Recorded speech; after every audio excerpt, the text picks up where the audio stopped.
Good afternoon folks, 21st Century Caveman here. Hope everybody's well, hope everybody's happy.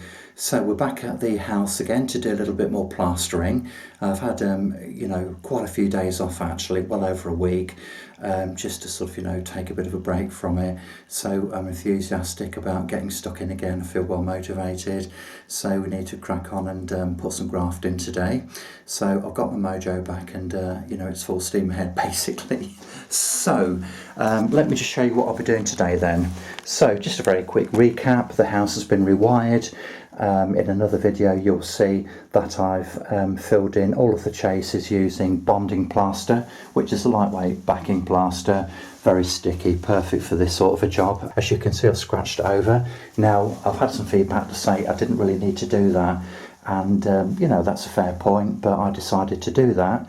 I've seen other people do it. Some people don't bother because bonding plaster has a rather unique texture to it. It's a bit like birdseed, so it doesn't actually have a rough surface. I know that some people wouldn't even bother scoring the surface. Other people I've seen using a devil flow, but at the end of the day, it is what it is. That's what I've decided to do. The main concern was that these score marks were so deep that it would compromise the strength of the plaster, and also that I've actually segmented it. Now the thing I would stress is the fact that these score marks have not gone all the way down to the bottom of the plaster. There'll be no point in doing that because it would be very, very weak indeed. I spent quite some time filling in these chases with bonding plaster. Every nook and cranny has been filled in, so you've got a very, very strong section of plaster there. Okay, so look, that ain't going nowhere, is it? Absolutely rock solid. So anyway guys, I do appreciate your feedback and any thoughts or comments you may have on anything I do, and even though I might not follow them all, I'll certainly listen to what everybody has to say, and I thank you for your valuable feedback. So anyway, look, without further ado, I'm going to reset the camera and I'm going to get back to you.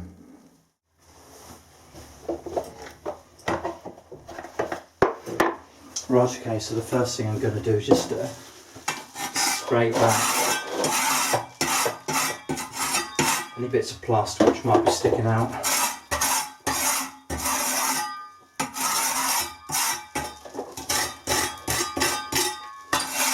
Right, so the next thing I'm going to do then is to PVA these walls.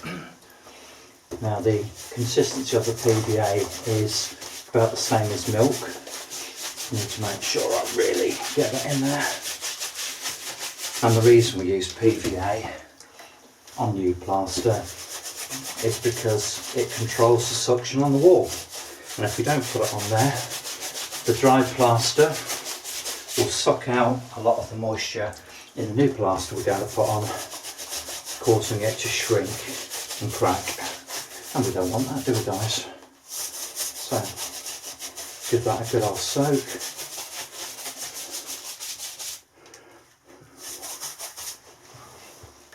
Now I will stress that I am not, I don't plaster for a living.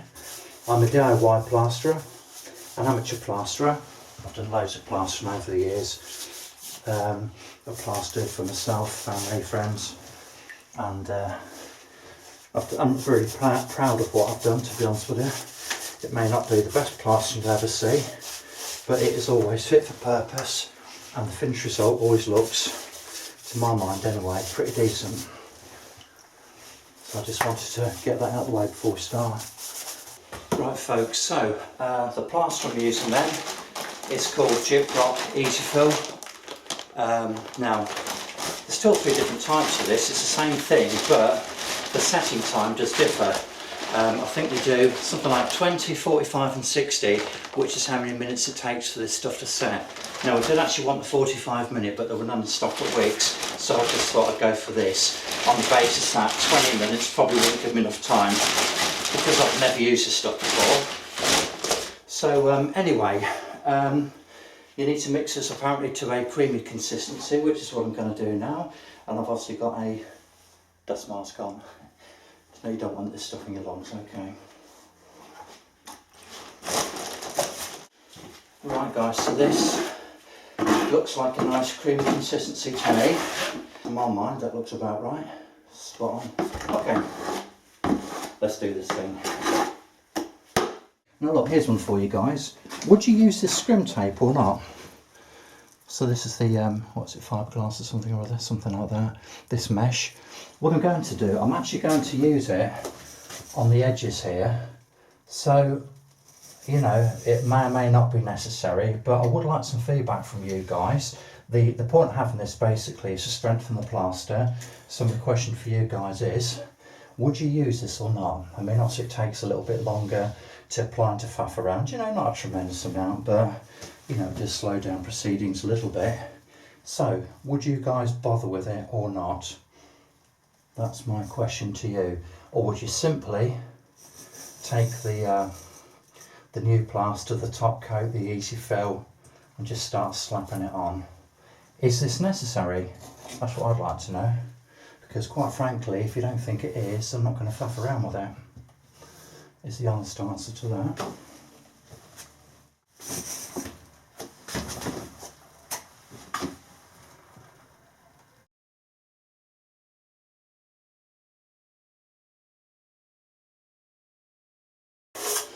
So we're just going to put some plaster on there just to hold them in place.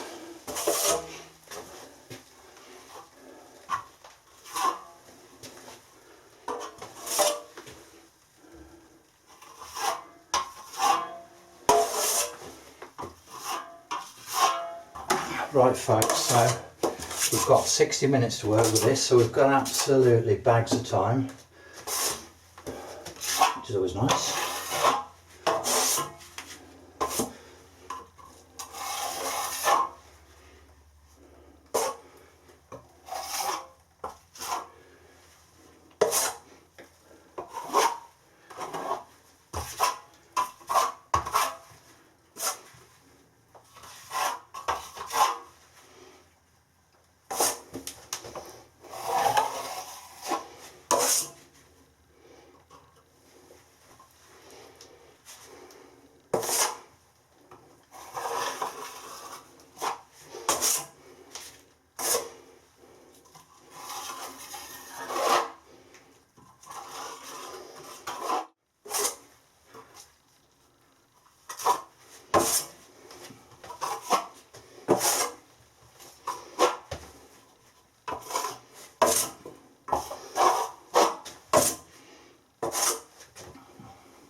Folks, this is half an hour after the plaster was first applied.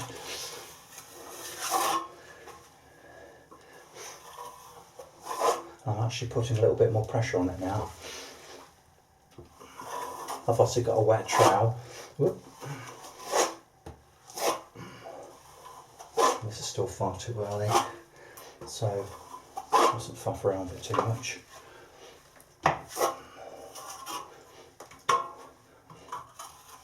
Okay.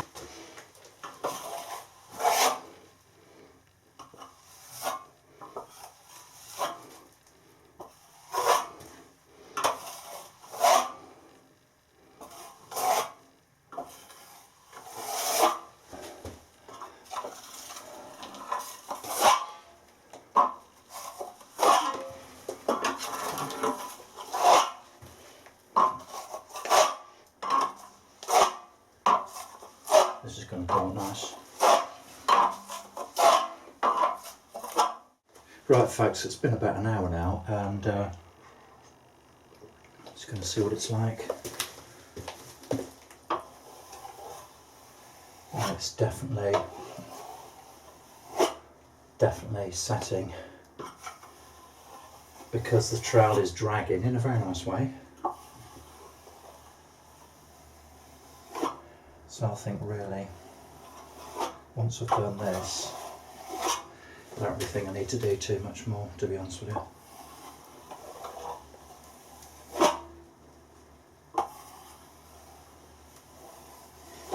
And I have got to be careful that I don't screw this up by just over trying it and failing around with it.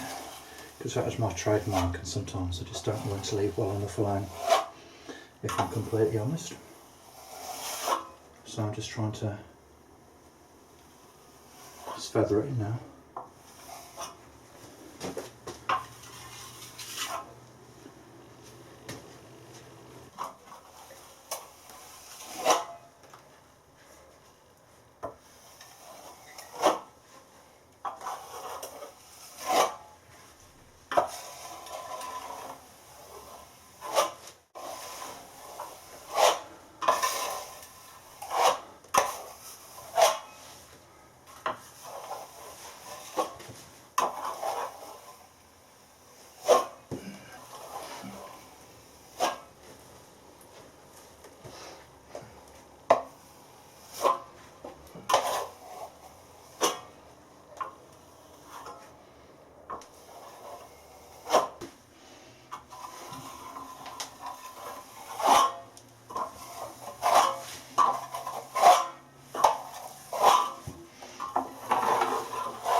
Sorry.